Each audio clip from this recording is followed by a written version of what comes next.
Hey, good morning, fellow YouTubers. Got the sun shining, but wanted to do a little bit of research regarding what causes someone to become the scapegoat in a family, abusive family, specifically a narcissistic family. So I guess a narcissistic family would qualify as like in a family of four, having two or more members that are narcissistic. You know, otherwise it's just having a narcissistic member of a family. So if it was one in out of the family of four, that would just be like a parent or a child. Be very rare though to have the child become narcissistic without at least one of the parents being narcissistic. So, but in my research, I came across something I've kind of learned in the past, but I guess forgot, and that's that one of the biggest things that cause someone to become a scapegoat is being kind of aware of the manipulation between the parents and the parent and the children relationship, and just kind of being someone that notices it more, and whether that child is strong enough to call it out because they're so in love with truth, and you have a very high ideal of your parents when you're young, and so you would expect them to step up to the plate and have principles and morals and try their best, like they're telling you at school and at home, to be aligned with truth, to stand up for truth and to live in truth. So it's very confusing as a child, and the children that notice that fall into two camps: the children that call the family member out, or the children that just kind of remain quiet. But the ones that kind of remain quiet, if it's the children, the parents are going to notice that the child is aware of what's taking place and doesn't agree with it, and isn't kind of falling in line with the family way, this dysfunctional way. And so then they can become targeted and become the scapegoat.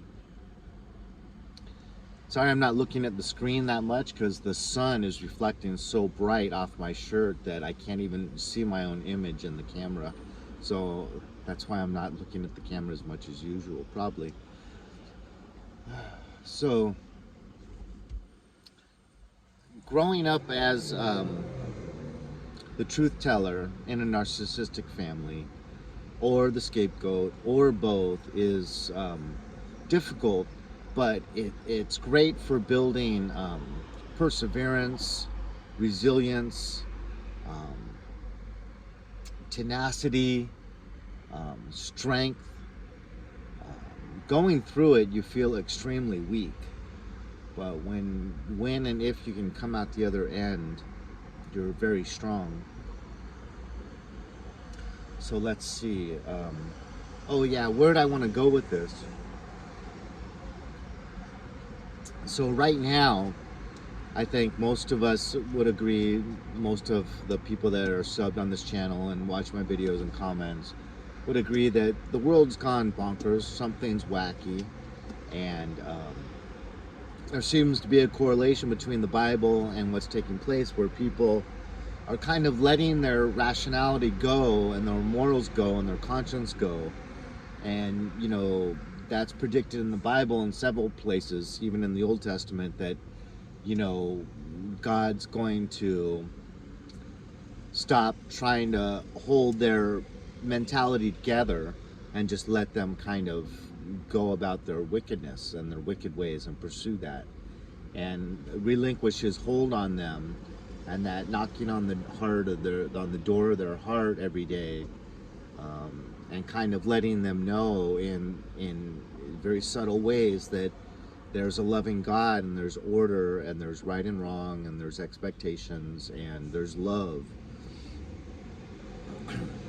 I saw on one YouTube channel, it was interesting, just saying that everything can be broken down as like either pursuing love or not. And we have grown up with the idea of sin and what is a sin, but it's another way of saying the same thing. There's either just the loving way or the lack of love in the way that you've chosen to go about either acting or responding.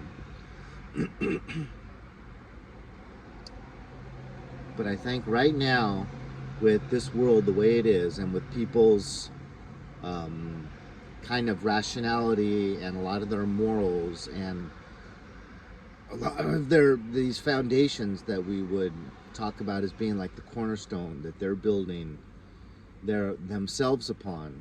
We have Jesus Christ as the cornerstone and the foundation for our belief system.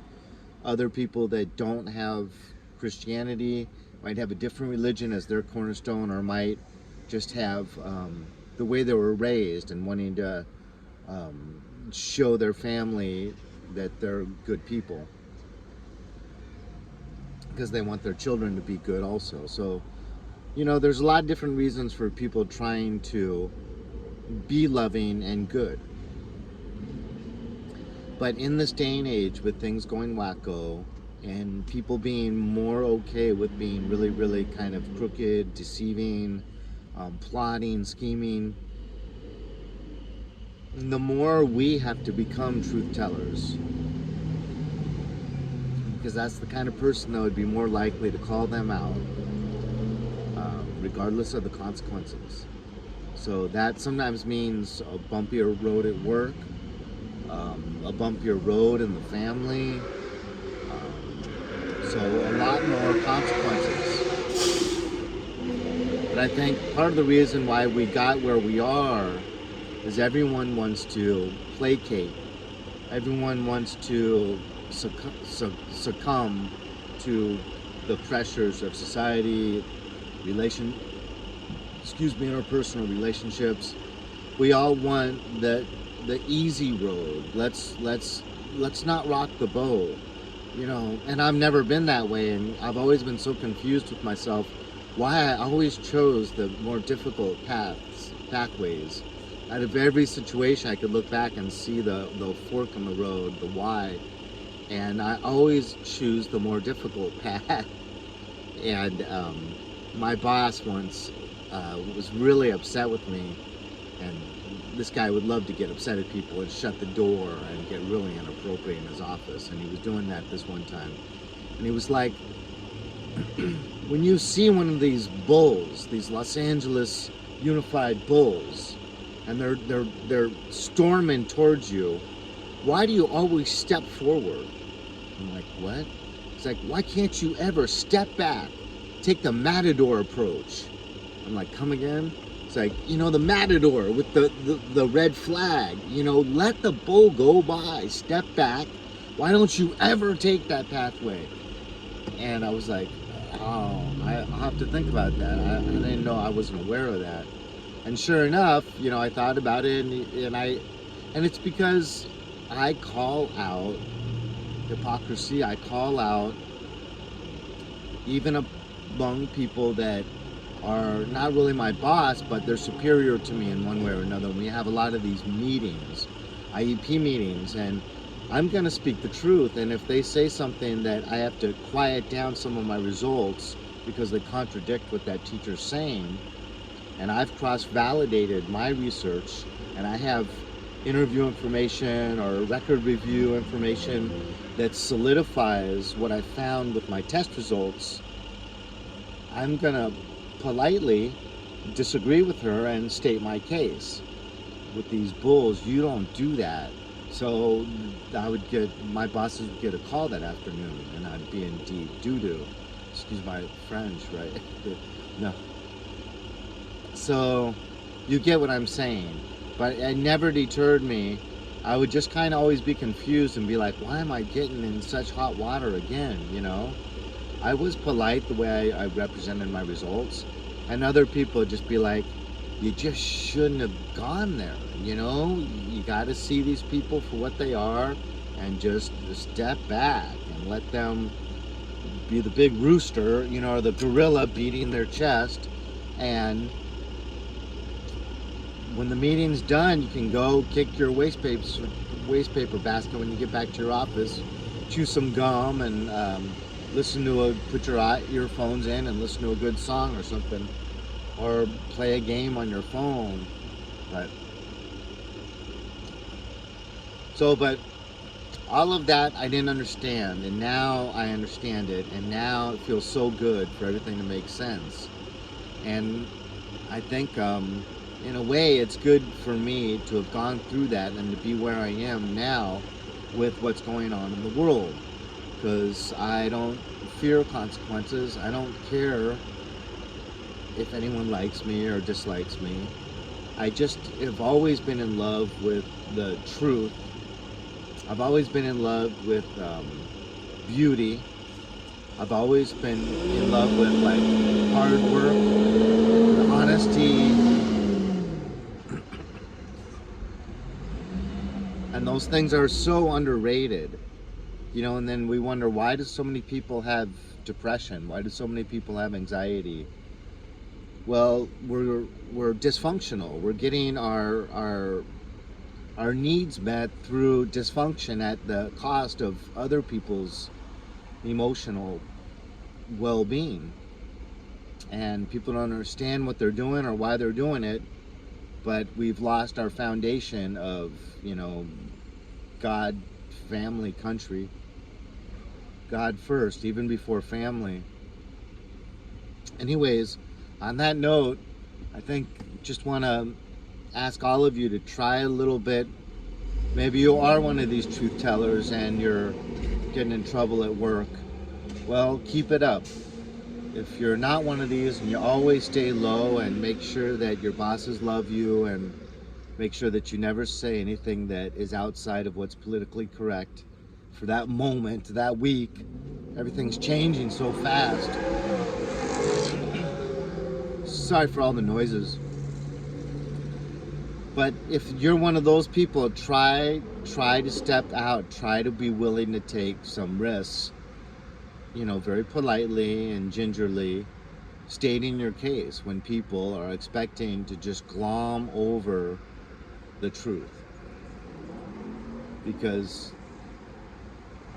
we have to be committed to truth in this day and age. If we have any love for our country, and I always think about when we're on our deathbed, are we gonna say I did it my way, or are we gonna say on